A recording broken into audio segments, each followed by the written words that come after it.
Anyone here?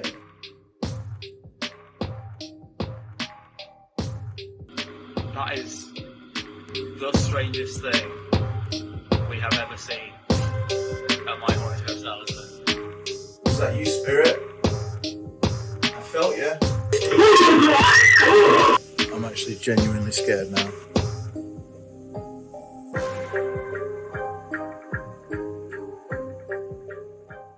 Priesthood dispatches. He's the man. It's awesome, funny, random, doesn't make any sense, but it's good. Hi everyone and welcome back to the channel. As you have seen, there is a parental advisory on this episode for explicit content. And that's more just the ghosts and ghouls. It scared me, so maybe it'll scare you. Now, on the subject of ghosts and ghouls, I don't know if I believe in ghosts. I didn't before this experience. This experience has left me with some questions, but whether or not there are, I don't know. I just think each to their own. Back in July, I went to what is called My Haunted Hotel, where they sell an experience where you can stay in their haunted hotel. And that hotel is the one on screen now, the Ye Old King's Head in Chester, UK. And it is a Tudor-style property built in 1622. But it was erected on the foundations of a 13th century, and they've had experiences there. Some of the stories over the years, so if we're talking 13th century, we're talking almost 800 years of history on that very spot. And they've had some really interesting kind of experiences there and goings on. So one of those comes from New Year's Eve, 1982. A female guest was asleep in one of the rooms upstairs when she suddenly woke up at 2 o'clock in the morning. Those who knew her did not consider her to be the fanciful type, and so took her testimony seriously. Although she could not see his face, he apparently examined her from a distance for quite some time. She did not feel fear, but a sense of calming as the spectre stood at the end of her bed. I think I'd have felt scared. Unshook from her experience, she spent her second night stay in the same room, room 6 of the Ye Old King's Head.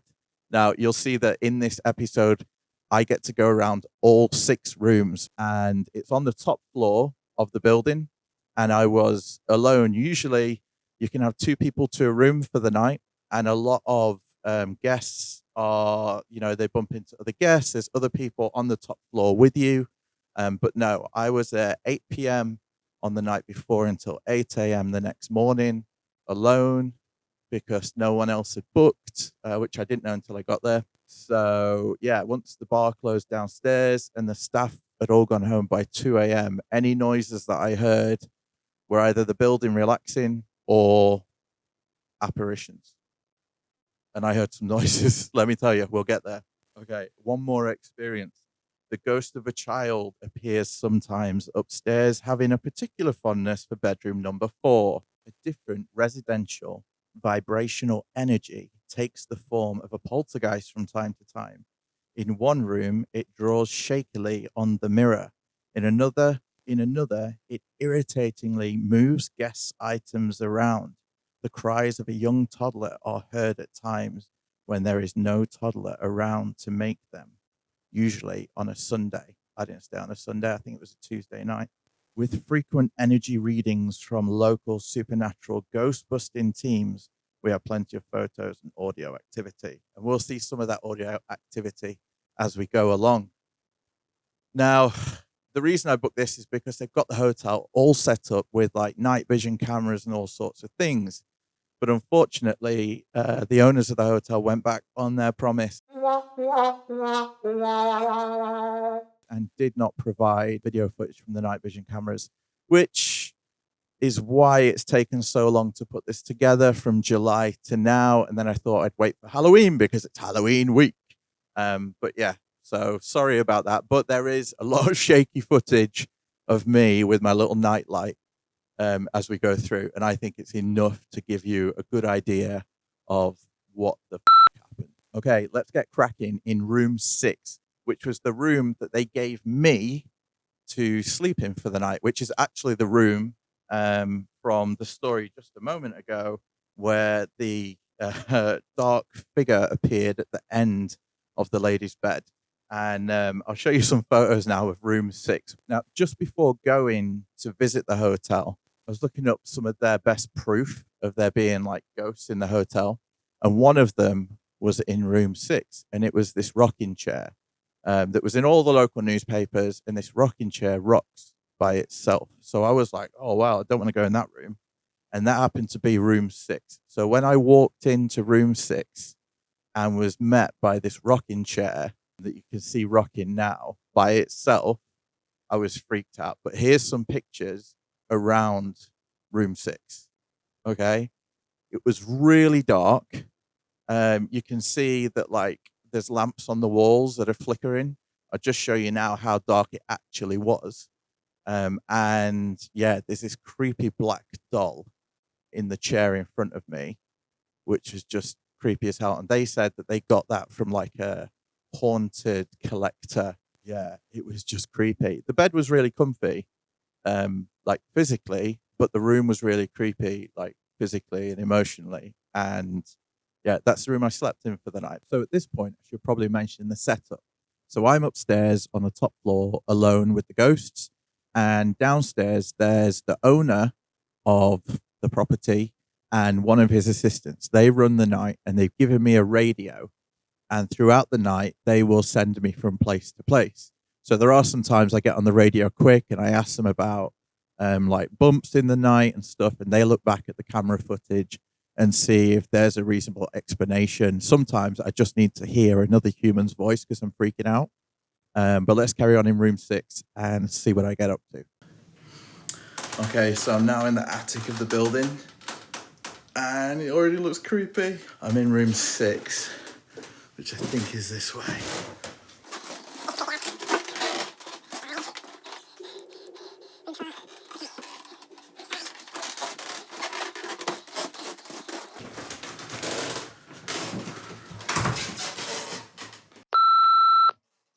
At this point, whilst I'm aimlessly wandering these creepy corridors, you might think, oh, it's not that dark. It's summer and it's still kind of light because it's only like 9 p.m. So it gets darker as evening goes on. I've gone in totally the wrong direction. So I've done a full loop. And then I finally find this door that they actually told me to go through to find room 6. And you just hear the door shut behind me again. And I heard it, and I thought at first maybe my bag, because I've got a big backpack on, maybe that caught on the door and pulled it shut behind me. But the guys come over the radio later to assure me that I didn't touch that door and it slammed behind me, and that door's really hard to close. So who knows, that may have been the first kind of interaction of the night. Whatever it was, it scared me. See if you can hear it again here.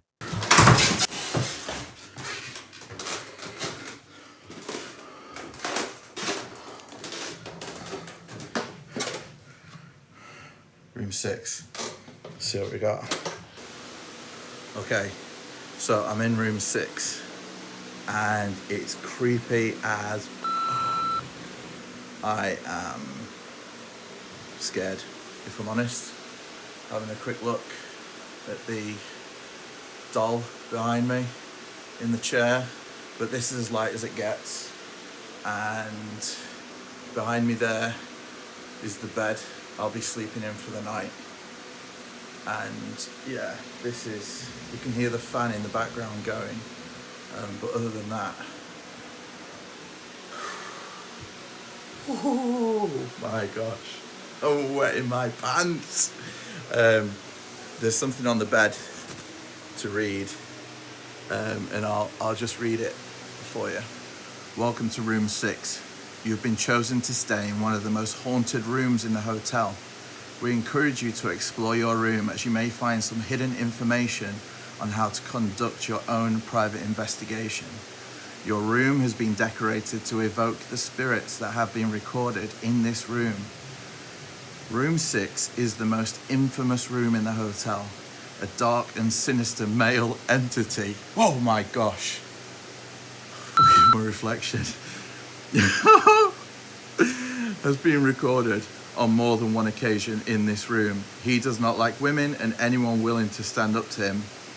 Often, this room manipulates people's feelings from anger to sickness. I feel sick now because I'm just scared out of my f***ing mind. This room has been altered to enhance the dark side of the spirit world, including rituals to bring the darker entities to come forwards. Can you summon something sinister? Good luck with your investigation. You were on camera, so now it's time to put your best ghost hunting skills and create your own ghost hunting TV show. This doll is creepy AF.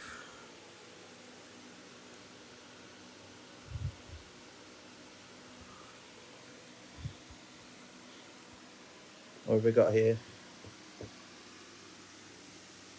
An evil spirit considered to be of demonic descent has been trapped within this box.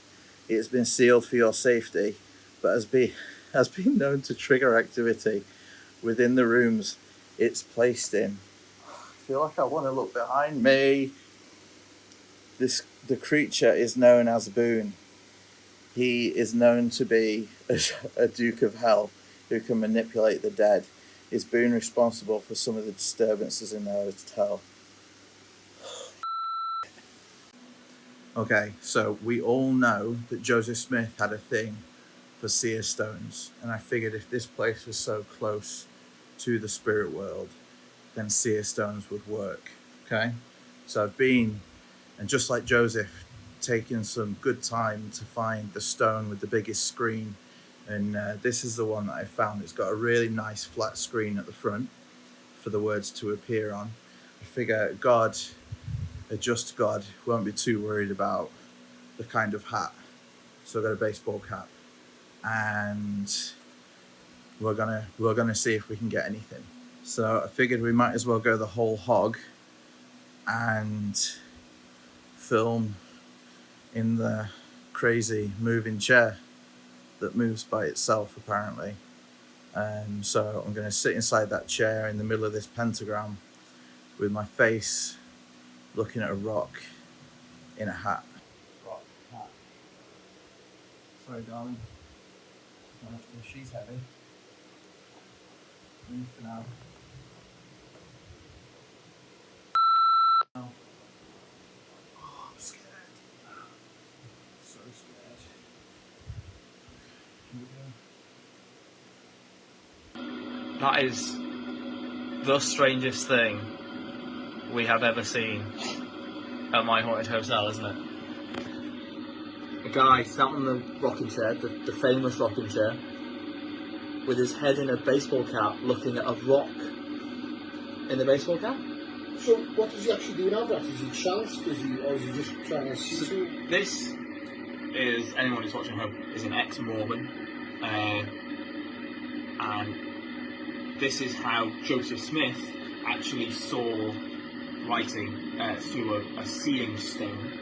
So Joseph Smith was the founder. The founder of Mormonism, yeah. So he's now trying to replicate that in our haunted building, which is fascinating. Yeah, it's really cool. There's something different. You know, people generally come here and call out and stuff. Nothing. He did not see writing in his stone in a hat. Okay, here we have the Holiness to the Lord parchment from the Smith papers. This is obviously a cleaned up version of that parchment that the Smiths used in their treasure digging and in, summoning the spirits. So let's see if we can do anything with this. I'm going to put it on this chair and we'll see if the spirits want to move it or the chair, not the fan, but it's hotter than hell in here right now. So I'm going to sit over here back from the chair and film.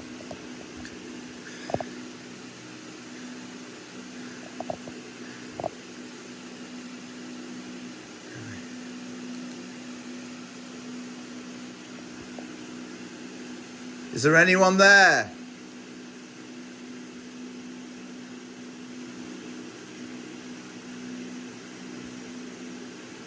Moroni, Joseph, Nephi, Shadrach.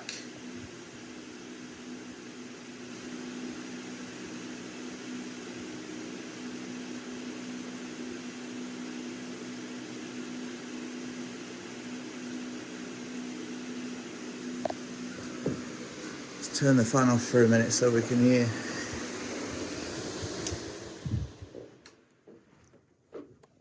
It's kind of disconcerting.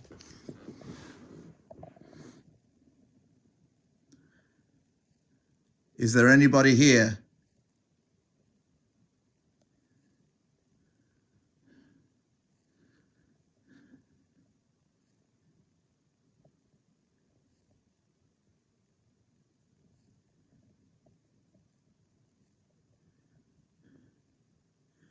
If you're here, make yourself known.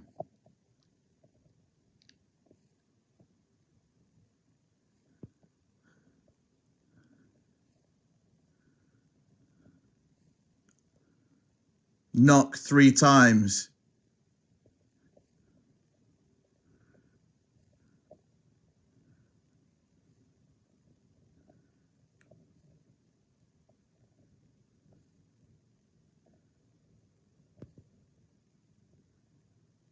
No surprises. The stone in the hat didn't work. The magic parchment didn't work.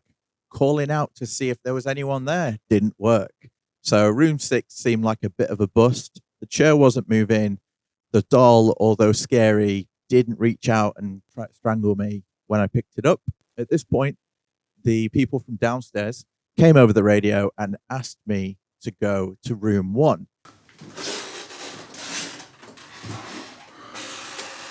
Room 1.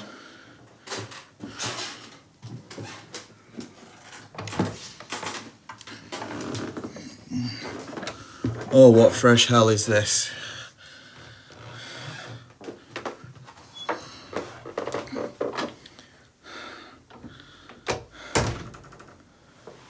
This is like 1960s carriage clock. Oh, you mother. The door just thingy behind me. Holy snikes.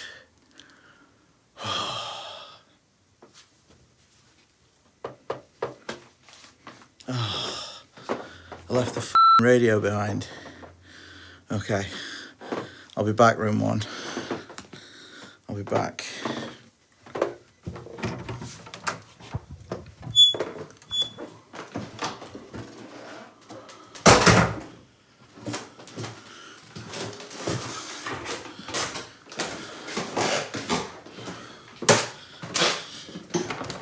Room 6 again. Hey, I'm back.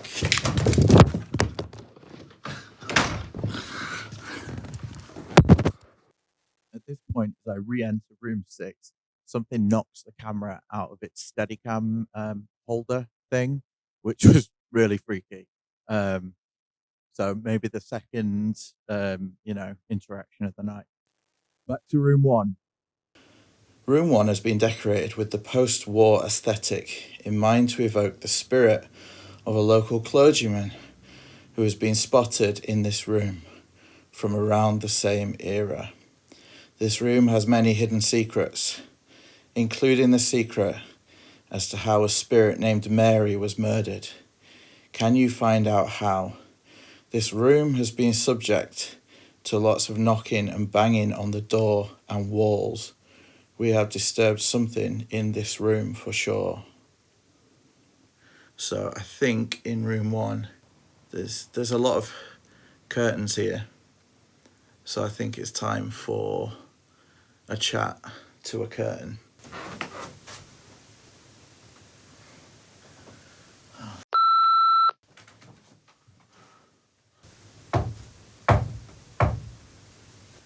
What is wanted? Adam, having been true and faithful in all things, desires further light and knowledge by conversing with the Lord through the veil. Present him at the veil, and his request shall be granted.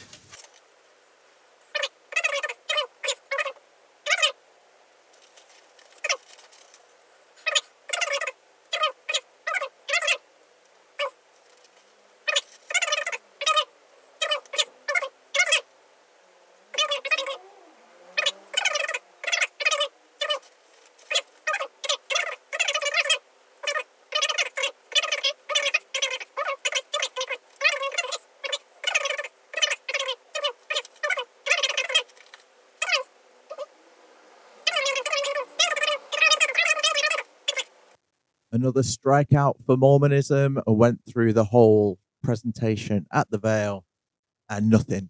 There was not a sausage. You heard some cars outside, but that was about it. Nothing doing. Now comes to a point where I really had to gird up my loins and get on with it because this was really scary. Like, I really didn't want to do this next bit. Okay, so the guys that run this place want to play silly beggars. And there's a hole in the wall to go through. Okay, bear with.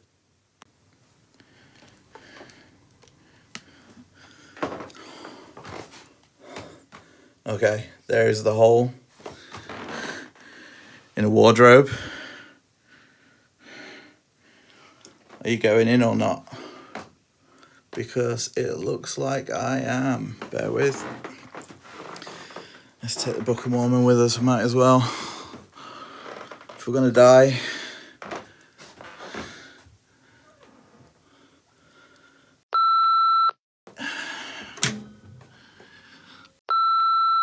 Are you getting this?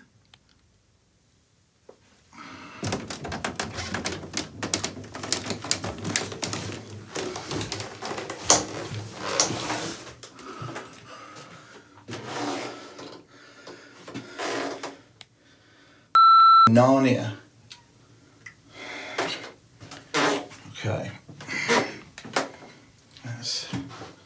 So we've come through the hole. Let's take a seat. Back into the room. And now we're in here. Okay, with some creepy ass dolls. We've got a Bible, another useless book. And we'll add this one to it. 1834 Book of Mormon. So we've got almost all of the standard works here now. So, spirits, if you're here, get ready for some Book of Mormon. Okay. The second book of Nephi. Woe be unto the Gentiles, saith the Lord God of hosts. For with standing I shall lengthen out mine arm unto them from day to day. They will deny me. Nevertheless I will be merciful unto them, saith the Lord God. If they will repent and come unto me, for mine arm is lengthened out all day long, saith the Lord God of hosts. But behold, there shall be many at that day, when I shall proceed to do a marvellous work among them, that I may remember my covenants.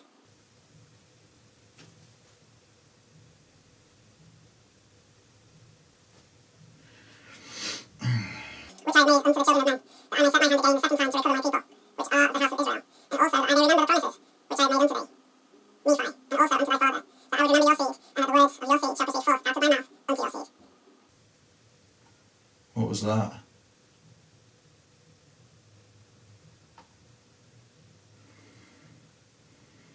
O fools, they shall have a Bible. Oh wait. Spirits, I do not want to shortchange you on this one, right? And my word shall hiss forth unto the ends of the earth, for a standard unto my people, which are the house of Israel.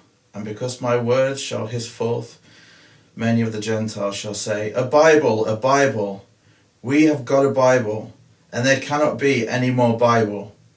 But thus saith the Lord God, O fools, they shall have a Bible, and it shall proceed forth from the... You know when you can just feel someone's presence? The twice now I've looked out of the hole, because I can just feel something coming towards me. So I've been reading the Book of Mormon. I've got to the Bible, oh Bible bit, and I don't know if the spirits are upset because they don't want to hear any more of the Book of Mormon, if they feel like they've got me trapped in this tiny little like priest hole, which is about the size of a cupboard.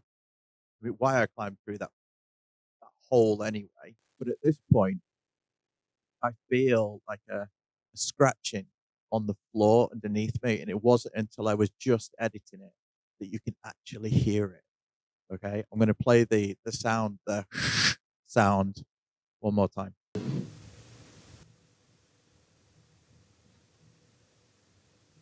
Jews. Was that you, Spirit?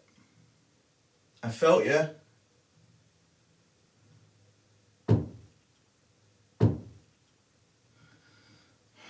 Okay, thank you. Knock again.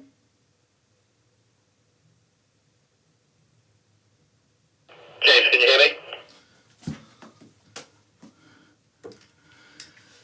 Yes, mate, did you get that? Can you tell us roughly whereabouts you heard the noises from? We can't work it out from the cameras. Okay, there was a scrape on the floor underneath me, and the knock came from my right hand side behind the creepy mirror. Behind that mirror is nothing, it's just the stairs.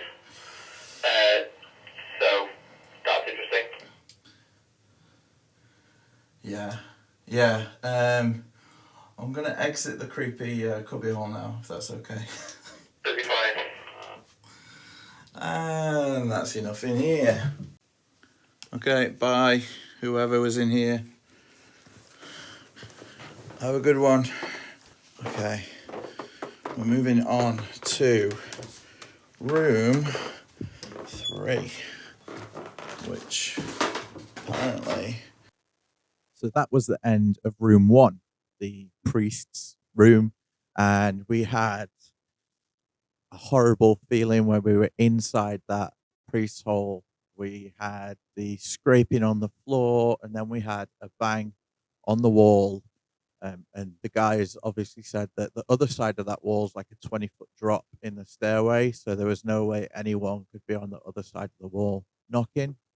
So yeah, I jumped a lot, and that was pretty scary. So 2 rooms down, 4 to go, and we're off to room 3. Room 3 is a nightmare because it's full of mirrors, and mirrors are just, I mean, I'm not beautiful anyway, but like when you see reflections and stuff in mirrors, it's weird. Let's take a look. It's down here. 2.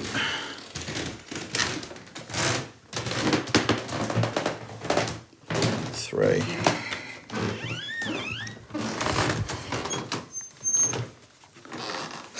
Mother.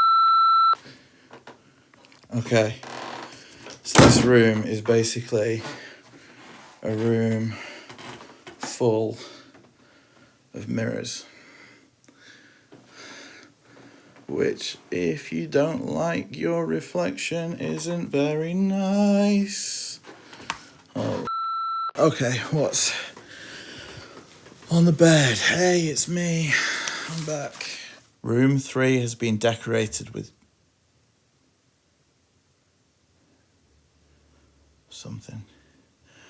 Room 3 has been decorated with mirrors after a dark witch came in and recommended we put portals to the other side all over the room. This room has had a lot of activity since the shadows spotted in the mirrors. Can you last the night? I don't know, guys. That's a ton of mirrors. They just asked me to do something called scrying. And I thought, well, yeah, that's what Joseph did, didn't it? Scrying. And their version was to stand in front of a mirror in this dimly lit room, about a foot away, and just to stare at myself and ask the spirits to either appear or to change my appearance. And I mean, it is what it is. I stared at myself for a long time. Well, a long time. It seemed like a long time, a few minutes.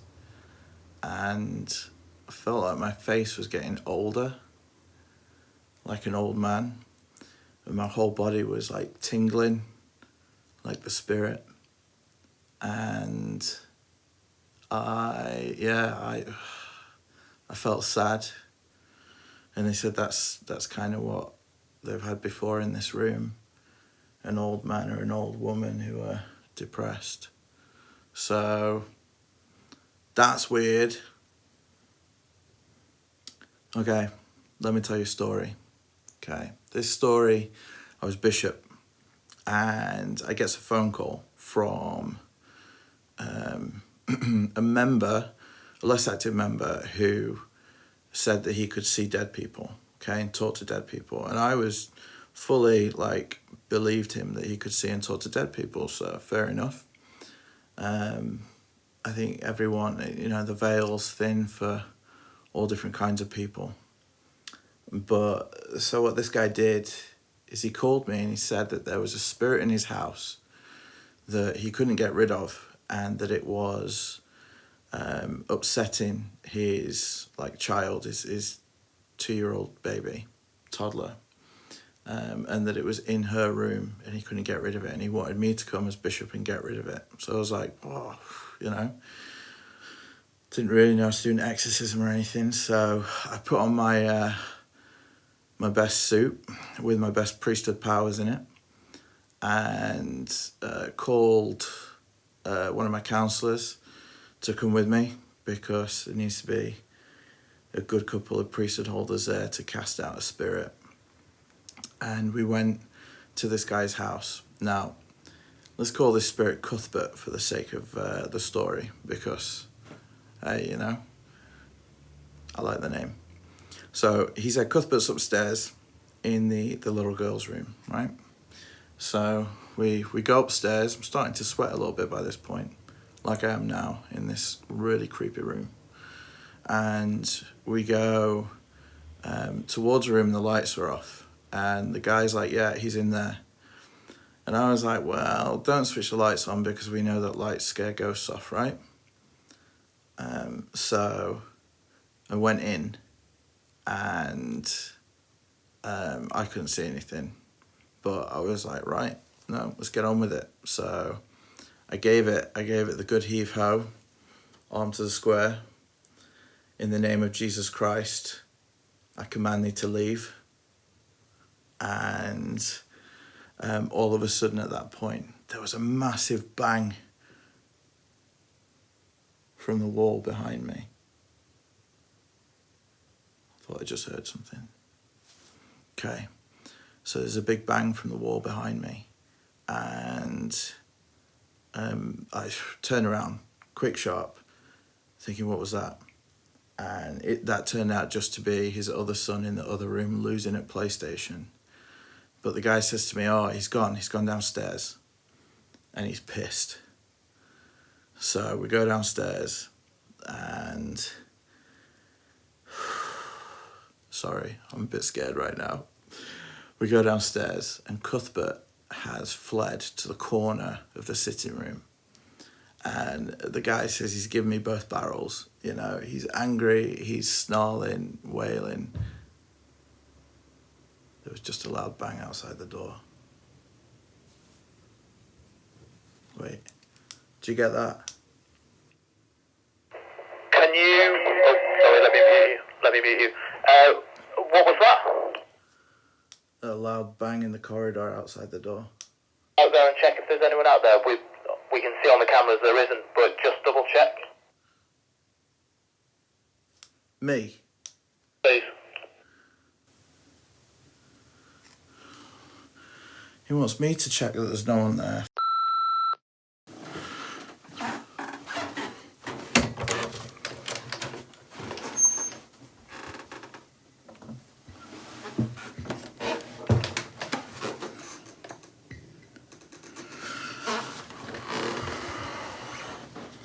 No one there.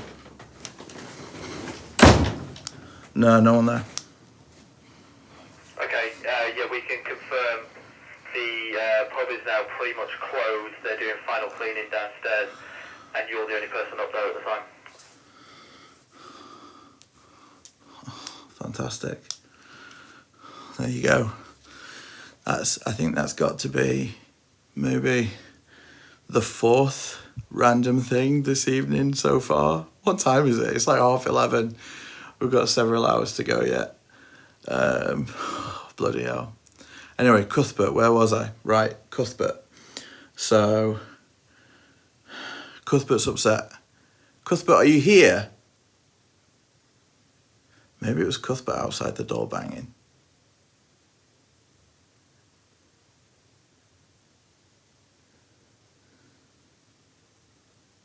Oh, maybe not. What's that? Oh. Okay. So Cuthbert was upset. So I said to the brother, he knelt down in the middle of the sitting room. I put my hands on his head, and my counsellor put his hands on his head, and I started giving him a blessing. And then whilst we were giving him the blessing, he...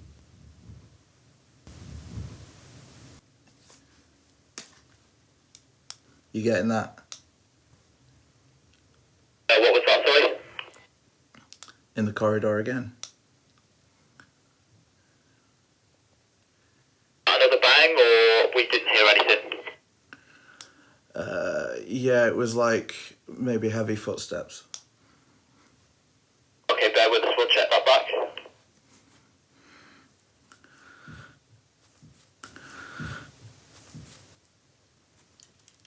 And again.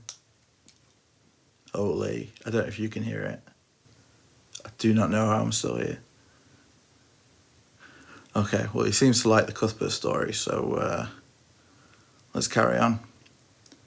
So, Cuthbert... Oh, so we're giving him the blessing, and halfway through the blessing, I couldn't speak. I went stiff as a board, and I was struggling to breathe. And then I started to fall back, and my counsellor caught my hands and held me up. And then I really had to fight to speak again. And I finished the blessing, and Cuthbert was gone, apparently. So we left the brother's house, and we got back in the car, and I could just feel him in the car behind me. And I'm like, I'm not taking this guy home. So we pulled over on what was a really kind of quiet, a really quiet... Sorry, I'm hearing all sorts in here. That's outside. A really quiet, like, country lane. And it was raining slightly. But I was like, no, I can't take this home with me. So I knelt down in the middle of the road, not thinking anyone else would be coming anyway. And my counsellor stood in front of me. And that's just people outside. Stood in front of me and started giving me a blessing. And then during the blessing, this light came over, and it was so bright, it was unreal. And it got really, really bright and really bright. And then we both kind of looked towards the light, and there was a car there who must have thought they'd come on some like Men in Black sex act, as I was knelt facing my counsellor's crotch in the middle of the street, and we were both really emotional, and this lovely old couple just kind of sat there waiting for us to get out of the way. So yeah, Cuthbert, if you're here, make yourself known again. This is all a bit creepy. Room 3. Plenty happening in each of the rooms, but for now, that's going to be the end of episode 1 of PD's Paranormal Investigation. We will be doing an episode 2 for the other half of the rooms, rooms 4, 5, and 2.